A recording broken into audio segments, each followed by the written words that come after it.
In this demonstration, we're going to look at dynamic access control, and the first thing we're going to look at here is we're going to look at how we can configure claims, which are sets of rules, resource properties, and access rules as well. So what we're going to do to start with is we've just come on DC1, which is my Active Directory domain controller, and on here, all we're going to do is launch our Active Directory Admin Center. So we come into Tools, come to our Active Directory Admin Center,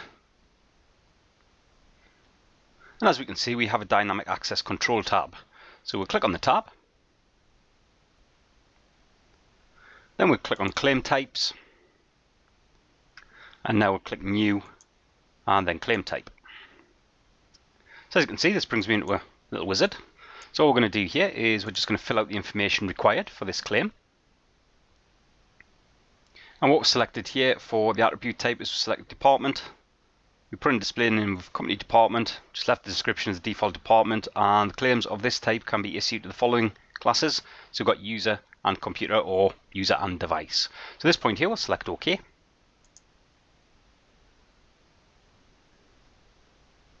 And we're going to create another one as well for description. So we'll do exactly the same thing. We'll go to New, we'll go for claim type, and again, we'll just fill out the table. And we went with description, turn off user, turn on computer, and we'll select OK again. Now what we're going to do is we're just going to enable some of these resource properties. And what we're going to do here is we're just going to enable confidentiality, and we're also going to enable department.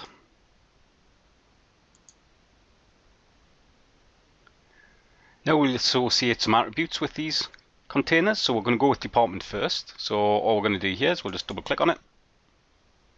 And then what we want to do here is we just want to add the research department. So we'll come down to our suggested values and select add. And then all we're going to do here in the case of value and display name, we're just going to type in research. So we'll just select OK and select OK again. Now we'll just come to resource property lists, and what we're looking for here is we're just having a look at the global resource property. So all we'll do here is we'll double click this. And what we're looking for here, if we have a look down here, we're looking for, we've got confidentiality there, and we do have department. So those are the two that we've just enabled earlier on, so we're happy with that. So we'll just cancel this. And the next thing we'll do here is we're just going to create some central access rules. So this just means that if we have multiple file servers that we need to protect the data on, we can protect them all from a single policy. So what we'll do here is we'll come back to dynamic access control. And what we want to do here is double click on our access rules. So we'll now select new, and we'll go for a central access rule. Brings me into the wizard, so we'll just fill out the data that's required. So we're going to call this department match. What we want to do here is we want to set up some conditions. So we'll select our edit button next to our target resources. We'll select add a condition. And all we'll do here is we'll set up a condition. I'm going to set this up as resource department equals value of research and select OK.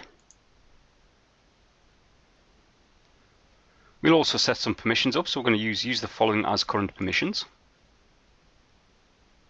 Select our edit button. We're just going to remove administrators. And we're going to add authenticated users.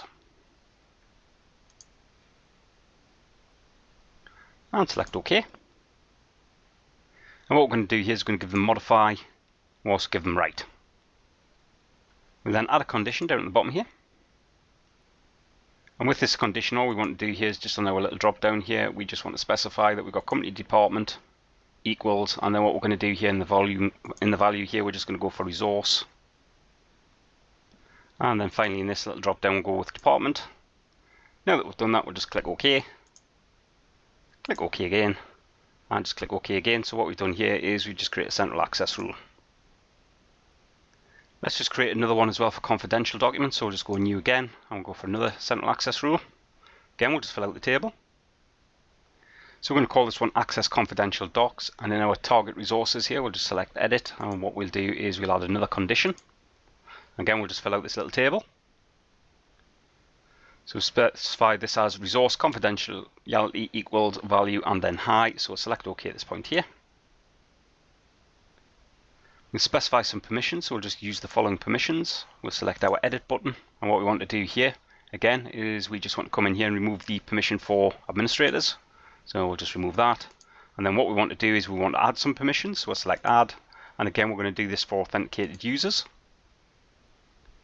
And we'll select OK. And again, what we're going to do here is we're just going to go for the modified permission as well. We'll add a condition. And what we're going to do here is again just modify this little table. So we're going with user group member of each value is managers, and we'll select OK. But before we do that, let's add another condition just to prove we can. And what we've done here is we've gone device group member of each value, and what we've done at this point here is we've gone for the managers WKS, and we'll select OK. Select OK. Select OK. And what we've done in this little demonstration here, we've created some claims. What we've also done as well is create some central access rules. Thank you.